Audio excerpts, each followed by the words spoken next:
শুক্রবার জুমার নামাজ শেষ হতেই নারায়ণগঞ্জের চাষারা রেলওয়ে স্টেশনের এক কোণে জড়ো হতে থাকে ছিন্নমূল শিশুরা।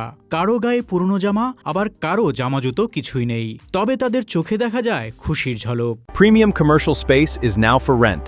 Featuring ample parking and excellent accessibility, this 4,200 square foot space is ready. Elevate your business and call us today.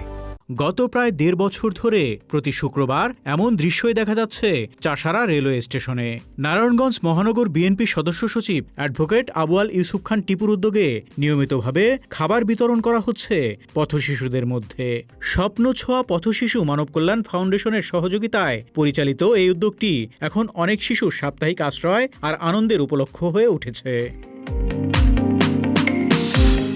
প্রতি শুক্রবার খাবার খেতে আসা শিশুদের অনেকে এখন স্বেচ্ছাসেবকদের কাছে পরিচিত মুখ। কেউ স্টেশনে রাত কাটায়, কেউ ভিক্ষা করে, কেউ আবার ছোটখাটো কাজ করে জীবিকা চালায়। সপ্তাহের একটি দিন অন্তত পেট ভরে খাওয়ার নিশ্চয়তা তাদের জীবনে এনেছে আলাদা স্বস্তি।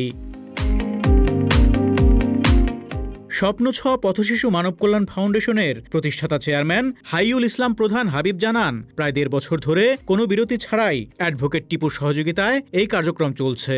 বাচ্চাদের কোনো রকম কোনো প্রবলেম হলে আমরা সাথে সাথে যার কাছে সাড়া পাই বা প্রতিকারের জন্য যাই, উনি হচ্ছেন নারায়ণগঞ্জ মহানগর বিএনপির সদস্য সচিব আবু আল ইউসুফ খান টিপু ভাই। বাচ্চাদেরকে নিজের সন্তানের মতো ১.৫ বছর যাবৎ উনি লালন পালন করতেছেন এবং উনি বলছেন খুব শীঘ্রই আমাদের জন্য একটা শেল্টার রুম করে দিবে। বাচ্চারা ২ বেলা খাওয়া দাওয়া করবে, ২ বেলা শিক্ষা অর্জন করবে। কারিগরি শিক্ষা অর্জনের মাধ্যমে পথশিশু ও কিশোর গ্যাংমুক্ত একটা নারায়ণগঞ্জ গড়ে তোলার জন্য কাজ করতেছেন উনি, এবং আমরা আশাবাদী অতি শীঘ্রই আমাদের এই পথশিশু মুক্ত এবং কিশোর গ্যাংমুক্ত একটা নারায়ণগঞ্জ উপহার দিবেন আবু আল ইউসুফ খান টিপু ভাই। আমরা তার সর্বাঙ্গীন শুভকামনা করি এবং আমরা চাই পথশিশুদের পাশে যেন সবসময় আমরা ভাইকে পাই। অ্যাডভোকেট আবু আল ইউসুফ খান টিপু বলেন, এতিমখানা কিংবা মাদ্রাসার শিশুদের অন্তত দেখাশোনার ব্যবস্থা থাকে, কিন্তু রাস্তায় বেড়ে ওঠা এসব শিশুর দায়িত্ব নেওয়ার মানুষ খুবই কম। সেই ভাবনা থেকেই তিনি ১.৫ বছর আগে এই উদ্যোগ শুরু করেন। এই পথশিশুদের দেখভাল করার কোনো লোক থাকে না।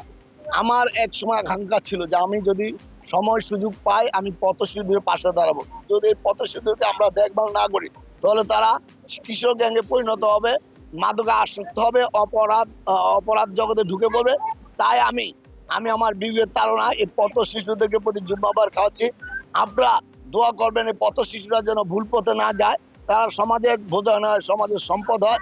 আপনারা আমাদের বর্তমান প্রধানমন্ত্রী বিএনপির চেয়ারম্যান জনতা তারেক রহমানের জন্য দোয়া করবেন, তিনি যেন দেশি বিদেশি সকল সহযোগ মোকাবেলা করে তার দলের এমপি মন্ত্রী নেতা কর্মীদেরকে নিয়ে সমন্বয় ঘটিয়ে ২০ কোটি মানুষের মুখে হাসি ফুটাতে পারে। জীবন অবাক না করলে কে করবে? ২৮% মিল্ক ফ্যাটের অবাক করার সাথে ফ্রেশ মিল্ক পাউডার। জীবন অবাক করুক প্রতিদিন। ব্যস্ত শহরের কোলাহলের মাঝে প্রতি শুক্রবার চাষারা রেলওয়ে স্টেশনে দেখা মেলে অন্যরকম এক দৃশ্যের, যেখানে রাজনীতি নয়, পরিচয়ের ঊর্ধ্বে উঠে একবেলার খাবার হয়ে ওঠে কিছু পথশিশুর কাছে ভালোবাসা, সম্মান আর বেঁচে থাকার নতুন অনুপ্রেরণা।